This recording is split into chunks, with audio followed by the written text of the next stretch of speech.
Xenoblade Chronicles was originally released on the Nintendo Wii in 2010 in Japan, and then later localized in the United States in 2012. The game was developed by Monolith Soft, a video game development studio that was bought out by Nintendo in 2007. Nintendo wasted no time in giving the studio a task, which ended up being Xenoblade Chronicles. With the success of the Nintendo Switch, a remake of the classic JRPG, dubbed the Definitive Edition, was ported. But how does it compare to the original? Now, before we jump in, if you guys are veterans of the original game, then feel free to skip towards the middle of the video where I go over some of the changes with the game. The story of Xenoblade is based around an epic conflict between two titans. The game's prologue explains that the two titans clashed and ended up in a deep slumber. The two titans are based around two different biomes. The Bionis is a titan based on a biological model, while the Mechanis is a titan based around a mechanical model.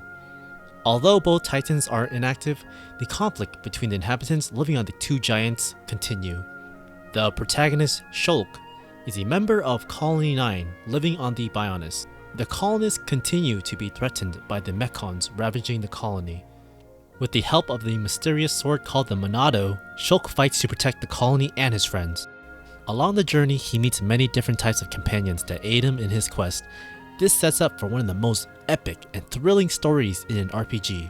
The story is so amazing that it rivals those of epic trilogies. Not only is the story epic, but it also explores deeper themes such as loss, forgiveness, and even race. When the game dives in deeper than just the generic storyline, it means that there is something really special about it. The characters are for the most part very complex. They have a motive behind their actions, and every motive connects the characters with each other. The story continuously keeps the player wondering what's next. A good story in a game doesn't mean much without great gameplay to back it up. Xenoblade has one of the most complex battle systems. The best way to describe it is a mix of Western RPGs like World of Warcraft and traditional JRPGs. It's similar to tap targeting in MMOs, but with a mix of unique mechanics. The player controls one of three characters in the party. If the character locks onto an enemy and gets in range, then the character will automatically start auto-attacking the enemy.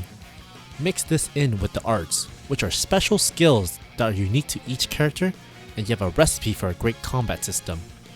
The player must know how to position effectively, remove aggro from themselves, and know how to use cooldowns in an intuitive way to get the most out of the game.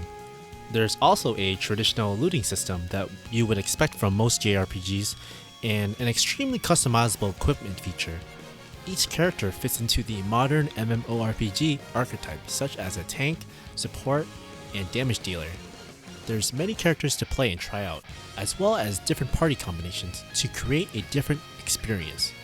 One issue a person might have is that the game might seem a bit grindy. However, if the person enjoys the combat system, then the grind shouldn't be tedious at all. After playing the game for over 50 hours and counting, it was still a ton of fun. Personally, I had a lot of trouble playing through a lot of Final Fantasy games, but was able to finish both Xenoblade Chronicles 1 and 2. Along with that, there are tons of side quests that enhance the gaming experience. A welcome change from the old game is that quests are much easier to do. With an in-game tracker, no more having to look up how to do many of these tedious quests. Not all the quests are thoughtful, but many of them reward the players with great items as well as experience. Xenoblade's gameplay should not be underestimated, but what enhances the gameplay is the world, the graphics, and as well as the music. There has been quite a bit of controversy regarding the display specs of Xenoblade Chronicles.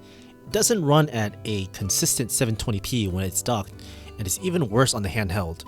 Many are dismissing the game just because of this small issue, but after playing this game for many hours, there has been little to no problems at all regarding graphical issues. The game is genuinely gorgeous. The textures have improved drastically from the Wii, and some of the biomes have had a huge overhaul. For an open world game on the Nintendo Switch, it plays beautifully. The worlds are diverse, and there are tons of areas to explore. The monsters in the world bring in an extra flair to the Bionis. The cutscenes are a joy to watch with the interactions between the characters. And who cannot forget the soundtrack? Most of the soundtracks have had a huge overhaul from the previous games. The soundtrack is a masterpiece. Each instrumental engages the players according to the environment, fighting a unique monster, and an electric guitar track plays, exploring a mystical forest, a harmonious track plays. The music ties in together the game so well with the environment.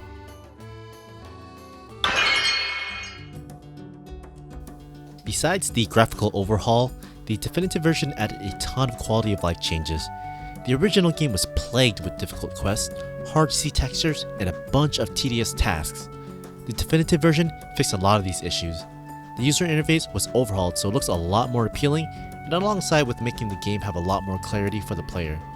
For example, they added these exclamation marks on the art to let the player know when they are in position to use a move. The quest got an in-game tracker, so the player is able to go through the quest with ease. In addition, the player is now able to open the map without having to go through the menu. They added an auto-run feature like from Xenoblade Chronicles 2, and also added a time attack mode, which is a fun addition to the game. Lastly, the game also includes the Future Connected mode, which is a small addition to the story that happens about a year later. The typical content is about 10 to 20 hours. Without spoiling too much, it's alright, but it's a cool addition to the game. Xenoblade Chronicles on the Wii was a masterpiece. With the improvements on the Switch, this really is the definitive way to play the game. Looking past the graphical issues, this game has a lot to offer. Is the hype for the game justified? Very much so. It has incredible depth with its gameplay, a rich story, and a banging soundtrack to back it up. Is this the perfect game? No game is perfect. But I honestly find it very hard to believe how some people can rate this game lower than the original. But it's definitely one of the best games on the Nintendo Switch and is a must buy.